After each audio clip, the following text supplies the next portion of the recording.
Hello everyone, welcome back to Mr. Lee's Math Class Videos. I'm Mr. Lee. We're picking it up in a new section, section 3.2, which is the last section in Unit 2. It involves compound statements and connectors.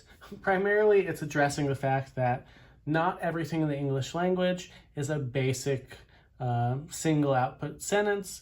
In fact, I think your English teachers usually even frown upon you using only basic language like that.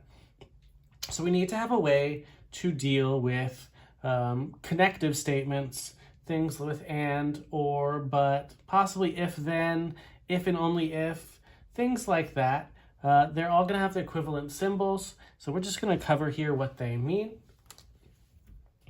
This upward-facing triangle-like symbol is the one that means and.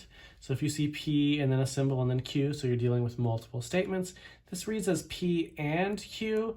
It can also read as P but Q, because but and are generally interchangeable in language. One is just to place emphasis. Ways you can think about that. I went to the store and I did not buy some milk. I went to the store, but I did not buy some milk. Logically equivalent, truth values are equivalent, but emphasis is placed. The reverse of that, so the upper triangle is and, the lower triangle is or. Now in math, what's important about or is when you see P or Q, they really mean one or the other or both. That's what an or statement is. Finally, the ones that are a little bit more logical based on looks is the arrow from one side to the other is causality. One causes the other. So that we really read that as if P, then Q. So this one-way arrow implies that the first one is causing the second one or has some impact on the second one's outcome. Whereas the double-sided arrow means both of them have to be happening. So if one needs to happen, the other has to happen. Or if one doesn't happen, the other one doesn't happen. It's the if and only if.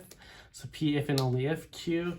There's another language version of this, which is necessary and sufficient for causing or for happening. Basically, it's really just an equivalent way of saying this one is a necessary and sufficient indicator that this one is also happening. So you may see that pop up occasionally. We just don't use it in language all that often.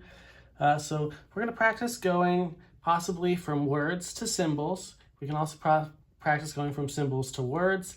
And then we'll get to ones that involve, say, more than two statements from there. So let's let the letters represent the given statements. P is the world is ending. Q is I am sad. And we'll write the following statements in symbolic form. The world is ending and I am sad. So negations can also come into play here. This one doesn't have it, but we'll start there because we have an and in the middle. The world is ending is P. Our and symbol is the upper triangle. I am sad is Q. So if we were converting it to symbols, this looks like P in the triangle that represents and then Q. I'll leave B or C, or B and C for you to practice. Let's look at D. If the world is ending, then I am sad. So the thing about if-then statements is that the one that's kind of between the if-then is the one causing the other one. So you should be able to, in language, figure out which one is causing the other. So in this case, the world is ending is causing me to be sad. So here it's P is causing Q, or P then the arrow and Q, because if P is happening, then Q is happening. And let's look at E as well, and then I'll leave F for you to do. The world is not ending if and only if I am not sad. So here we have negation. So this goes back to what we were talking about in 3.2 or 3.1, the previous one. Not P is really the negation of P. So that's the world is not ending. So in symbolic logic, we have the if and only if, which is between the two statements. So that means we'll have that double-sided arrow. But the world is not ending is actually not P, the squiggly P, as some people like to call it. And I am not sad is similar with Q. So pay attention to whether statements have negations or not, because that is going to dictate whether or not your answer is correct in many scenarios. Now, if we can go from words to symbolic logic, we can also go the other way and try to convert the meanings back into words based on what we see. So let's look at what that looks like and do a few of them, and then we'll end this video and we'll do the compound paired statements in another video, because they do get somewhat tedious and logically lacking. So we're going to let the same two statements be representative. P is the world is ending, Q is I am sad. Now recognize that when we're going back to words, things like and but we said are equivalent, is necessary and a sufficient condition for, and if and only if are also equivalent. So most of the time when you go back from symbols to statements, they'll give you multiple choice options on the homework, because they don't want you to, there's no way for them to indicate by writing whether or not you picked one of a few different acceptable answers. So they'll usually give you a choice and only one will be right. So we're going to write the following symbolic statements out in words.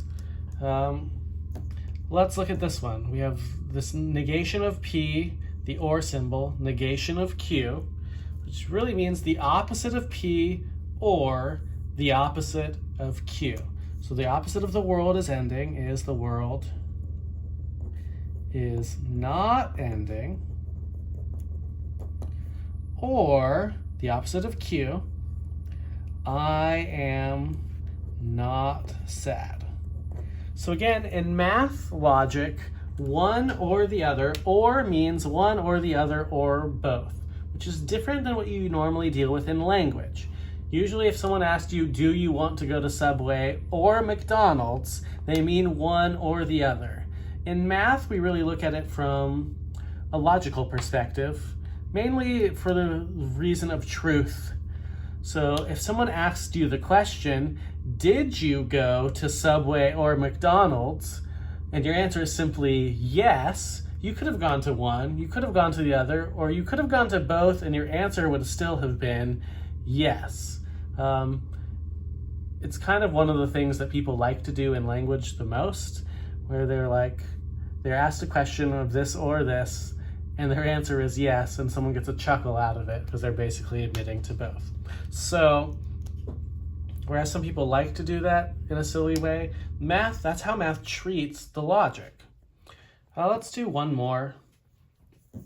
Let's do C, and I'll leave this one down here for you to decide. So this one has a P is causing the opposite of Q. We know that the arrow means an if then, so I like to write my if then out. So if P, so P is the one causing Q. So if the world is ending, then I am not sad. The opposite of Q. So this is the idea behind going this direction. I'll leave A and D for you to practice. That is all for this video.